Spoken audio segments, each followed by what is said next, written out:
Good morning students. आज हम class 10th maths chapter number 5 arithmetic progression के regarding बात करेंगे। इससे प्रीवियस पार्ट के अंदर मैंने आपको 5.1 एक्सरसाइज के बारे में या 5th चैप्टर के बारे में थोड़ा सा बेसिक इंट्रोडक्शन बताया था। आज हम बात करेंगे एग्जाम्पल नंबर 1 के बारे में। एग्जाम्पल नंबर 1 में एग्जाम्पल से स्टार्ट करते हैं, फिर हम एक्सरसाइज क्वेश्चन नंबर 1, 2, 3, 4 इन पे बात करेंगे। देखिए एग्जाम्पल नंबर 1 में क्या लिखा गया है कि फॉर दी एपी, हमारे पास एक एपी दी गई है। एपी क्या है? 3/2, 1/2, माइनस का 1/2 और माइनस का 3/2। Find the first term. First term को हमने किससे डिनोट किया था? ए से, एंड कॉमन डिफरेंस को हमने किससे डिनोट किया था? डी से। तो ए और डी हमें फाइंड आउट करना। एक बार देखिए, इससे प्रीवियस पार्ट के अंदर हमने क्या पढ़ा था कि कोई भी जैसे एपी होती है वो कोई ना कोई एक ऑर्डर के अंदर होती है। बिल्कुल। तो इसमें हमने ये बात पढ़ी थी कि ए जो होती है उसे हम क्या बोलते हैं? फर्स्ट टर्म बोलते हैं। कोई भी दो सक्सीडिंग और प्रीसीडिंग टर्म को माइनस करते हैं, succeeding term minus preceding term, तो क्या आता है हमारे पास? डी, जिसे क्या बोलते हैं? Common difference. a2 minus a1 का फार्मूला। या फिर हमने पढ़ा था कि सेकंड टर्म में से फर्स्ट टर्म को माइनस कर दीजिए, जो भी, ये कॉमन डिफरेंस के बारे में पढ़ा था। फिर हमने पढ़ा था कोई भी journal form of AP. Journal form of AP, AP की जर्नल फॉर्म क्या होती है? ए प्लस डी, ए प्लस 2d, ए प्लस 3d, इसी तरीके से चलती जाती है। ये फर्स्ट टर्म होगी, ये सेकंड टर्म है, ये थर्ड टर्म है। तो जैसे हम देखते हैं कि डी के पास एक एक नंबर कम होता जाता है, क्या होता है? ये फर्स्ट टर्म होगी तो a1 को a ही लिखा जाता है, a2 को a प्लस डी लिखा जाता है, a3 को a प्लस 2d लिखा जाता है। इसी तरीके से इसकी nth टर्म आ जाती है। nth टर्म क्या आएगी? तो जो लिखेंगे a प्लस, इसके साथ एक नंबर कम आएगा इससे, तो n-1 इंटू डी, तो ये आ जाती है इसकी nth टर्म। ये होती है journal AP, journal form of AP. ठीक है। और इसमें क्या पढ़ा था? फाइनाइट एपी के बारे में पढ़ा था, जिसमें फाइनाइट एपी में क्या होता है? जिसके अंदर नंबर ऑफ टर्म्स काउंटेबल हो, मतलब जितनी टर्म्स जिसके अंदर लास्ट टर्म दी होती है वो क्या होती है? Finite AP. जिसके अंदर लास्ट टर्म नहीं दी होती है वो क्या होती है? Infinite AP. इन चीज़ों के बारे में हमने पढ़ी थी। ठीक है, ये 5.1 एक्सरसाइज के लिए सफिशिएंट है। देखिए, और हम कैसे चेक करेंगे कि कोई भी ये तो एपी दी हुई है, अगर आपके पास लिस्ट ऑफ नंबर्स दे देता है, हम कैसे पता करेंगे कि ये एपी है या नहीं? तो हमने क्या करना है? कॉमन डिफरेंस निकाल के देखना है, क्योंकि एपी अगर होगी तो उसका कॉमन डिफरेंस क्या होगा? सभी जगह सेम होगा। Got it? और common difference 0, positive, negative, fraction, कुछ भी हो सकता है। ठीक है, आगे देखिए, एग्जाम्पल पे बात करते हैं।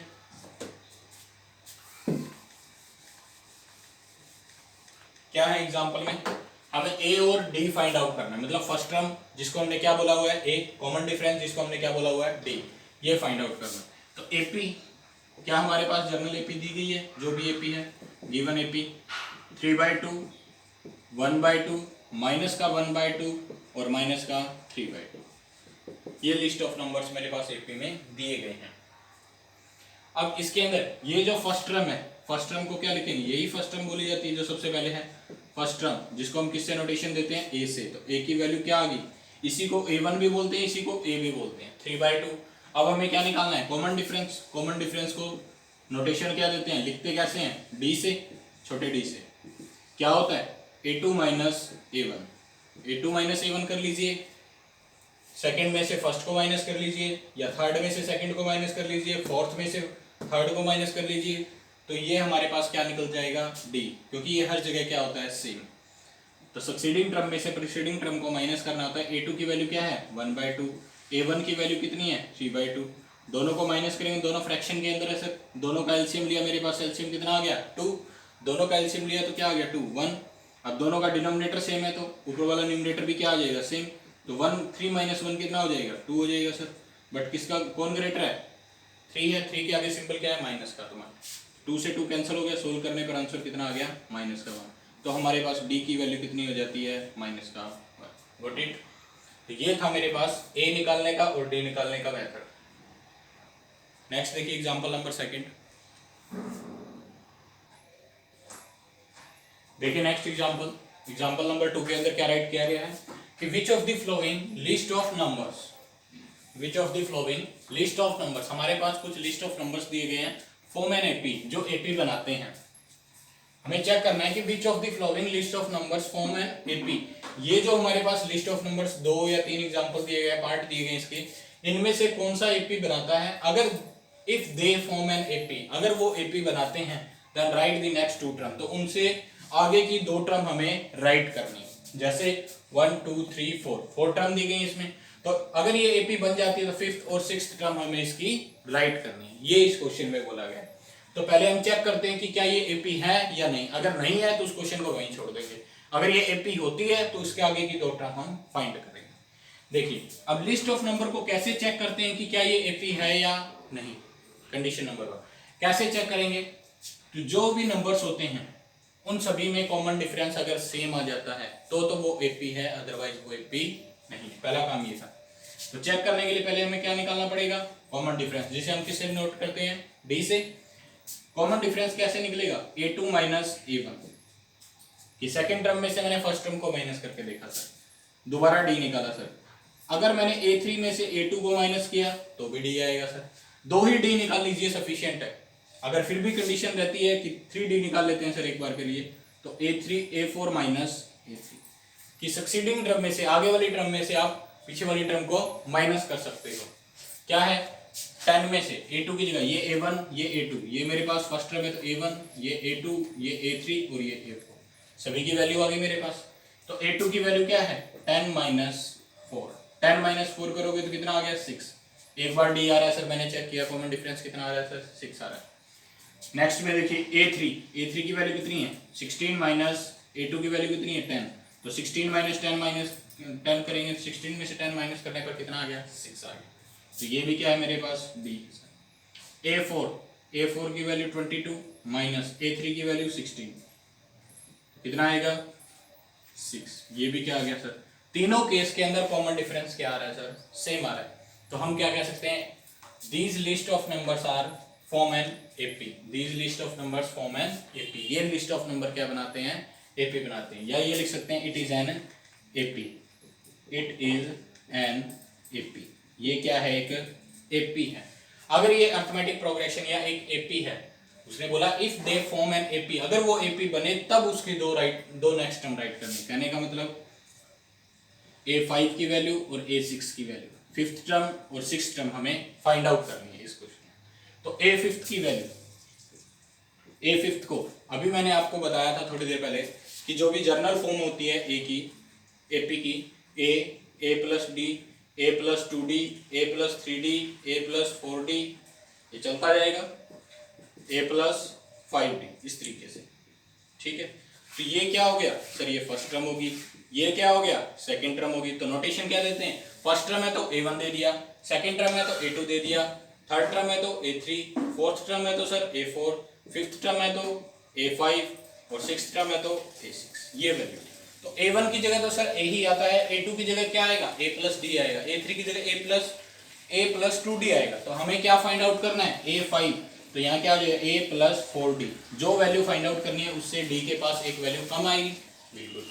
तो a प्लस 5d, क्या हमारे पास a की वैल्यू है, बिल्कुल है सर, a की जगह 4 इनटू में क्या d की वैल्यू, d की वैल्यू कौन सी ले सर, कोई भी ले सकते हैं, d तो सारी जगह ही सेम है, तो d की जगह क्या आ गया, 6।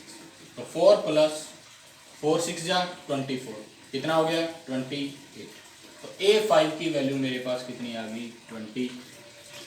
नेक्स्ट देखिए, किसकी वैल्यू निकालनी है, एक टर्म और भी निकालनी है, 6, a6 निकालने के लिए क्या करेंगे, a प्लस 5d करना पड़ेगा सर, क्योंकि यहाँ 6 है तो एक नंबर कम आएगा। a की वैल्यू कितनी है, 4 है, 5, d की जगह कितना है, 6, 5 6 जा 30, 30 प्लस 4 34, a6 की भी वैल्यू गॉट इट। तो ये था मेरे पास इस क्वेश्चन का आंसर, कि ये आ गया एक वैल्यू a5, फिफ्थ टर्म क्या आ गई 28, सिक्स्थ टर्म क्या आ गई सर 34। अब कुछ बचे गए सर, हम तो डायरेक्ट फाइंड आउट कर सकते हैं, इसको फार्मूला लगाने की जरूरत ही नहीं थी। बिल्कुल, अगर आपको ये पता चल जाता है कि क्या ये एपी है या एपी नहीं है, अगर नहीं है तो उसको आगे सोल्व करेंगे ही नहीं, यहीं तक बात खत्म हो जाएगी। यहाँ कॉमन डिफरेंस क्या आ जाएगा, अलग अलग आ जाएगा, किसी में 6, किसी में -6, किसी में कुछ और आएगा, तो हम कह देंगे it is not an AP, यह एक एपी नहीं है। तो यही क्वेश्चन खत्म हो जाता। अगर ये एपी बन जाती है, आपको फिफ्थ टर्म फाइंड आउट करनी है। आपने देखा कि यहाँ से कॉमन डिफरेंस कितना आ रहा है 6, यहाँ पर भी कॉमन डिफरेंस 6। अब ये 4 आया था, 10 आया, तो इन दोनों में गैप कितने का है +10। अगर 4 के अंदर +6 करूँ तो 10 आ जाएगा, इसके अंदर +6 करूँ तो 22 आ जाएगा सर। नेक्स्ट टर्म लेके आने के लिए मैंने +6 ही करना पड़ेगा, तो 22 के अंदर सॉरी यहाँ क्या आएगा 16 फिर 22। अब नेक्स्ट टर्म को लेके आने के लिए मुझे क्या करना पड़ेगा, इसमें +6 कर दीजिए, बिल्कुल 28 आ जाएगा। इसके अंदर नेक्स्ट टर्म लेके आने के लिए +6 और कर देते हैं सर, +6 करेंगे तो क्या कितना आ जाएगा 34 आ जाएगा। तो वही चीज़ है, आप उसको ऐसे सोच लीजिए, इस तरीके से सोच लीजिए, बट करने का एक्चुअल जो मेथड है वो इस तरीके से करना है। Got it? एग्जाम के अंदर आपको इस तरीके से करना पड़ेगा। नेक्स्ट देखिए सेकेंड पार्ट में क्या लिखा गया है।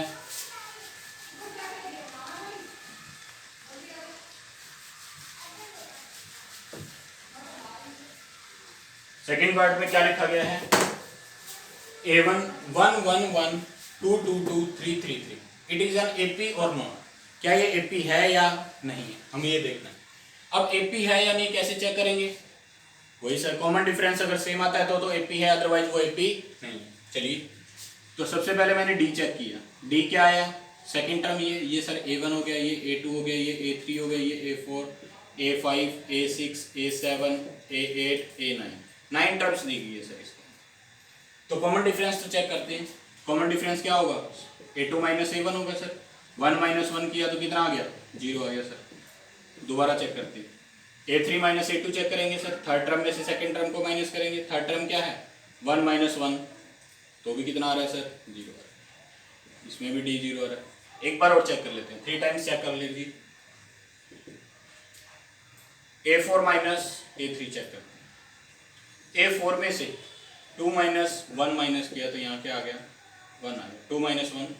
तो इसके अंदर क्या D सेम आ रहा है, फर्स्ट और सेकंड केस में तो D सेम आ रहा है, थर्ड केस में सेम नहीं आ रहा, तो हम क्या लिखेंगे it's common different are not same. इसका जो कॉमन डिफरेंस है वो सभी जगह सेम नहीं है, then it is not form an AP. तो ये क्या नहीं है, क्या एपी, क्या लिखेंगे it is not an AP because it's common difference are not same, it's common difference are not same, इसके अंदर जो कॉमन डिफरेंस आएगा वो सेम है नहीं है। Got it? तो ये थे इस एक्सरसाइज के एक्सरसाइज 5.1 के एग्जांपल नंबर 1 और 2। इसमें से 4 पार्ट दिए गए थे, मैंने आपको 2 पार्ट करवा दिए, एक एपी है और एक एपी नहीं है। अगर एपी नहीं है तो इससे आगे की टर्म तो निकल ही नहीं सकती सर, अगर एपी होती है तो हम उससे आगे की टर्म निकालते हैं। Got it? तो ये थे मेरे पास एग्जाम्पल नंबर 1 और 2। Thank you.